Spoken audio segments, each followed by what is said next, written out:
नमस्कार, मी पंजाब डक. राज्यातल्या सर्व शेतकऱ्याला सांगू इच्छितो, पूर्व विदर्भ, पश्चिम विदर्भ, दक्षिण महाराष्ट्र, उत्तर महाराष्ट्र, कोकण पट्टी, खानदेश, मराठवाडा सगळ्या विभागामध्ये 17 जून पर्यंत दररोज वेगवेगळ्या भागात पाऊस पडणार आहे. सगळ्यांच्या पेरण्या देखील होणार आहेत, लागवडी देखील होणार आहेत, म्हणून हा अंदाज लक्षात घ्यायचा.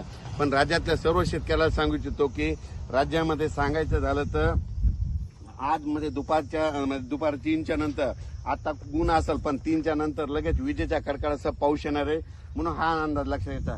माझी सर्व शेतकऱ्याला विनंती आहे, विजा कडकडत असताना झाडाखाली थांबून जाऊ नका. झाडावर 16% विजा पडतात, कारण की झाडाची मुळी जमिनीमध्ये गेलेली असते, म्हणून विजा पडतात. म्हणून तुम्हाला एक विनंती, झाडाखाली थांबत जाऊ नका. विदर्भातल्या शेतकऱ्यांसाठी आनंदाची बातमी, 14 तारखेला मध्ये 14 जून, 15, 16, 17 आणि 18 तुमच्या पूर्व विदर्भ आणि पश्चिम मध्ये 6, 5, 11 जिल्ह्यामध्ये खूप पाऊस पडणार आहे, म्हणून हा अंदाज लक्षात घ्यायचा. की विदर्भामध्ये मात्र उद्या 14 पासून 14, 15, 16, 17, 18 पर्यंत खूप पाऊस पडणार आहे. ज्यांचे शेत तयार आहेत, नंतर तुम्ही तुमचा पेरणीचा निर्णय घ्या. पूर्व विदर्भ, पश्चिम विदर्भ, दक्षिण महाराष्ट्र, उत्तर महाराष्ट्र, कोकणपट्टी, खानदेश, मराठवाडा म्हणजे सगळ्या विभागामध्ये 17 जून पर्यंत दररोज वेगवेगळ्या भागात ठिकठिकाणी पाऊस पडणार आहे.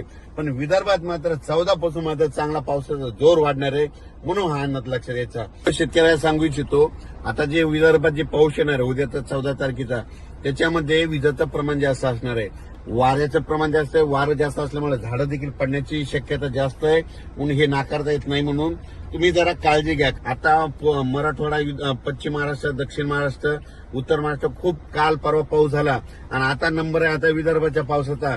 मग 14 जून पासून विदर्भात चांगल्या स्वरूपाचा पाऊस पडणार आहे. आता इकडे विदर्भामध्ये अकोटकडे जात असताना पहिलं तर सगळ्या शेतकऱ्यांनी आपण आपले शेत एकदम दुरुस्त करून ठेवलेले.